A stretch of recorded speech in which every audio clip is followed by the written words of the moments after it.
क्या आपको पता है हमारे इतिहास में सबसे खूबसूरत रानी कौन सी है? क्या आप नहीं जानना चाहते कि वो खूबसूरत रानी कौन है?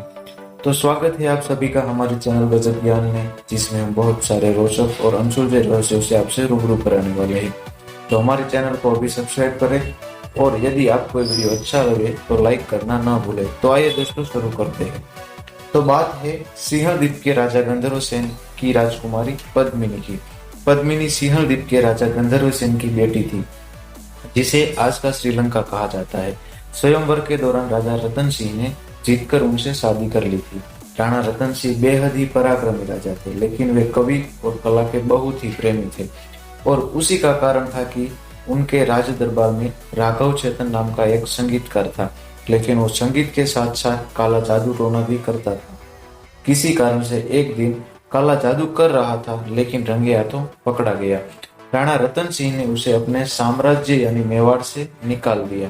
तो उसने अपने आप को बेहद ही अपमानित महसूस किया और अपना बदला लेने के लिए वो दिल्ली आ गया, क्योंकि उसने दिल्ली के शासक अलाउद्दीन खिलजी के बारे में पहले भी सुना था। और उसने सोचा कि वो अलाउद्दीन खिलजी के जरिए राणा रतन सिंह के साम्राज्य को बर्बाद कर देगा। वो दिल्ली आकर दिल्ली के पास के जंगल में रहने लगा, क्योंकि वो जानता था कि अलाउद्दीन खिलजी यहाँ शिकार करने के लिए आते हैं। एक दिन जो शिकार के लिए आए तो वो बांसुरी बजाने लगा, क्योंकि वो संगीत का बहुत ही ज्यादा ज्ञाता था।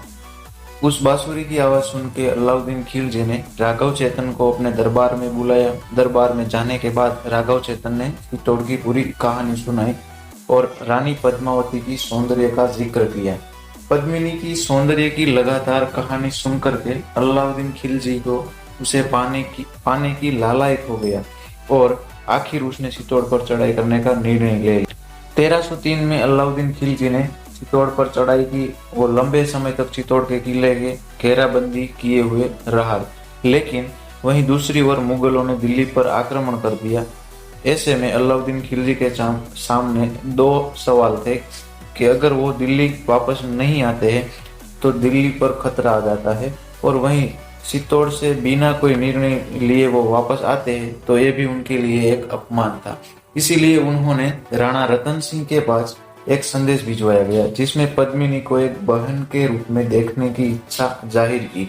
और रतन सिंह के सामने मजबूरी थी, क्योंकि लंबे समय से किले की घेराबंदी चल रही थी और किले का राशन पानी खत्म होने की ओर था। आखिर में रतन सिंह ने उस बात को माना। अलाउद्दीन खिलजी किले के अंदर आए। रानी पद्मावती को शीशे के जरिए अलाउद्दीन खिलजी को दिखाया गया। रानी पद्मिनी बेहद ही रूपवती थी। जब अलाउद्दीन खिलजी ने रानी पद्मिनी को देखा तो वो बेहद ही मनमोहित हो गया। रजवाड़ों की परंपरा होती है कि घर आए मेहमान को बाहर तक छोड़ा जाए। इसी परंपरा को निभाने के लिए रतन सिंह किले के बाहर तक अलाउद्दीन खिलजी को छोड़ने के लिए आए, लेकिन जैसे ही वे किले से बाहर आए, अलाउद्दीन खिलजी ने राणा रतन सिंह को धोखे से पकड़ लिया और अपने कैंप में ले गए। जल्दी ये सूचना किले में पहुंचाई गई और शर्त रखी गई कि रतन सिंह को आजाद करवाना चाहते हो तो पहले पद्मिनी को अलाउद्दीन खिलजी के हवाले किया जाए।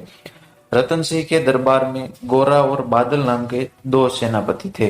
उन्होंने एक नई रणनीति बनाई और उस रणनीति के तहत अलाउद्दीन खिलजी के सामने शर्त रखी गई कि पद्मिनी आएगी, लेकिन उसके साथ उसकी 1600 दासियां भी आएगी, और राजपूताना के मर्यादा के मुताबिक वो दासियां भी पालकी में होगी। लेकिन यहाँ रणनीति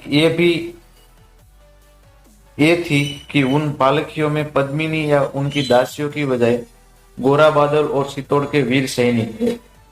रतन सिंह को आजाद करने के लिए 1600 पालकियां अलाउद्दीन खिलजी के कैंप में पहुंची, और वहां कैंप में पहुंचने के बाद में अलाउद्दीन खिलजी को एक और शर्त भेजी गई कि जिसके मुताबिक अलाउद्दीन खिलजी से मिलने से पहले पद्मिनी राणा रतन सिंह से मिलेंगी। लेकिन उस वक्त ना अलाउद्दीन खिलजी के पक्ष का ना चित्तौड़ के पक्ष का कोई भी मौजूद नहीं होगा, केवल पद्मिनी की दासियां मौजूद होगी।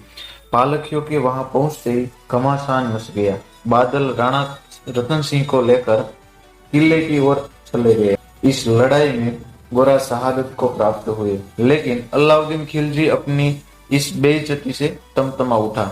उसने फिर से किले की ओर चढ़ाई करने का निर्णय लिया और लंबे समय तक किले की फिर से घेराबंदी करी रखी। किले के अंदर खत्म होते भोजन और पानी को लेकर रतन सिंह ने आखिर में लड़ाई का निर्णय लिया। किले के द्वार खोल दिए गए और दोनों तरफ की सेना में भयंकर युद्ध हुआ, लेकिन इस युद्ध में राणा रतन सिंह शहादत को प्राप्त हुए। जैसे ही ये सूचना किले के अंदर पहुंची तो पद्मिनी ने 16,000 दासियों के साथ जौहर कर लिया। दरअसल जौहर राजस्थान की एक परंपरा हुआ करती थी। राजपूताने में एक शाखा का हिस्सा हुआ करता था।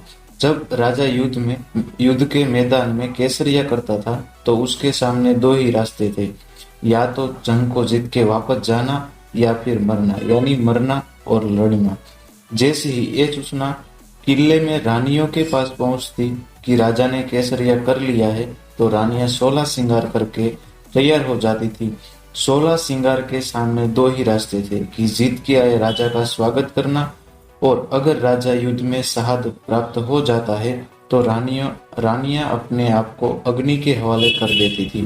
तमाम कोशिशों के बावजूद पद्मिनी अलाउद्दीन खिलजी के हाथ नहीं आई। अलाउद्दीन खिलजी ने किले में प्रवेश किया तो सामने केवल रानियों की लाशें ही दिखाई दी, और जो राजपूत सैनिक बचे हुए थे, अलाउद्दीन खिलजी ने लगभग 30,000 सैनिकों का कत्लेआम किया था।